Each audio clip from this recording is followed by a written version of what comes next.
অগণিত হৃদয়ের মাঝে এখনও অসীম তার বিচরণ। সুর থেকে সুরে আনন্দ বেদনার কাব্যে এক অপার ভূমিতে ভাসিয়েছেন তিনি। ব্যান্ড সঙ্গীতের প্রবাদ প্রতিম শিল্পী তিনি। গিটারের জাদুতে এক অদ্ভুত শূন্যতায় কখনো সঙ্গী হয়েছেন বিরহ যাপনের, আবার কখনো রচনা করেছেন দুঃখগাথা। ৬৩তম জন্মদিনে অসংখ্য ভক্ত অনুরাগীকে নিয়ে প্রতি বছরের মতো এবারও এবি স্মরণে আয়োজন সাজিয়েছে আইয়ুব বাচ্চু ফাউন্ডেশন। রাজধানীর মুক্তিযুদ্ধ জাদুঘরের এই অনুষ্ঠানে হাজির হন শিল্পীর পরিবারের সদস্য ও দীর্ঘ সঙ্গীত যাত্রার সহযোদ্ধারা। বাচ্চু নাই, এটা আমি প্রতি মুহূর্তে একবার মনে হয় নাই, যখন ঘরের মধ্যে শূন্য ঘরে হাঁটি, আবার মনে হয় না আছে লাইফ, কারণ আমি তো বেঁচে আছি, আমার বাচ্চা দুটো তো আছে, আমার ওই এনার্জি নিয়ে। আর এরকম যখন আয়োজনগুলো আমি কখনো করিনি, ফার্স্ট টাইম আমাদের কিছু কারণেই করা হচ্ছে, তখন মনে হয় যে না, বাচ্চুকে আসলে অনেক ভালোবাসে এবং সারা জীবন বেসেও যাবে বাচ্চুর কাজের জন্য, গানের জন্য। তখন খুব ভাল লাগে। ওর নাইটা খারাপ লাগে, ছবির দিকে তাকালে, কোনো কিছু দেখলে ওটা তো কষ্ট লাগেই।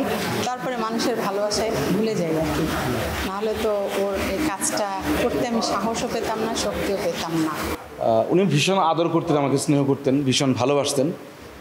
তো ওনার জন্মদিনে ওনাকে স্মরণ করে আমার যে কথাটা, যে উনি সৌভাগ্যবান যে ওনাকে দুস্থ শিল্পীর তকমা নিতে হয় নাই, এবং আমরা যে মৃত্যুটাকে অনেক সৌন্দর্যমণ্ডিত মৃত্যু বলে প্রত্যাশা করি, যে আমাদের যদি চুপ করে মরে যেতে পারতাম তাহলে হয়তো আমি একজন সৌভাগ্যবান থাকতাম।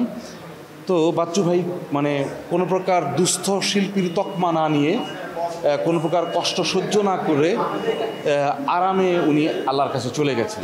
এবং আমি মনে করি যে, আমি বিশ্বাস করি যে উনি ওনার ভেতরে যে শিশুসুলভ ব্যাপারটা ছিল, উনি যেভাবে আমাদের ভালোবাসতেন, উনি নিশ্চয়ই খুব ভালো আছেন। সুফিজম না হলেও তার ভেতরে একটা আধ্যাত্মিকতা ছড়ে, মিউজিকের ভেতরে যে একটা আধ্যাত্মিকতা থাকে, সেটা সে অত্যন্ত পূর্ণ মাত্রায় সে মেনে চলত এবং তার ভেতরে ছিল।